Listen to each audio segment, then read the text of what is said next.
节奏从小竹片开始，然后6个竹片交错编织，在欧红金火手中迅速成型。他说这是牛的口罩，是以前农夫防牛偷吃作物的发明。把它套上去，嘴巴打开来吃不到，嘴巴打不开，看时候戴，不是随时就戴。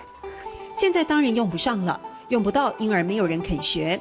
早已走入历史的传统农具，却在欧红金火的生活中醒目地存在着。我70多岁了，现在10几岁就做了呀，17、18岁做了呀。保存超过50年的竹篮，证明了竹子耐用的环保效果。上百件大大小小的作品，则证明了这位农家子弟的热情执着。专精竹编工艺，这几年还把竹编结合打包带编织，融会贯通。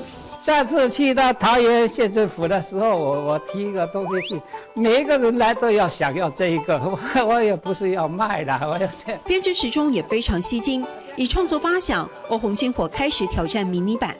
我就是想怀旧以前的事情呐，怀以前的我自己有用过、有看过的，我就把它缩小。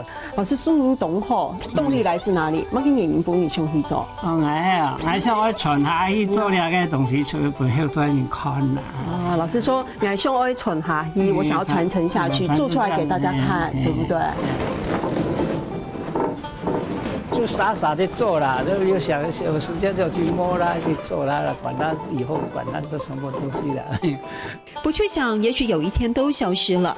欧红金火把曾经和自己生命紧紧相扣的竹编尽量留下来，是兴趣，也是使命感。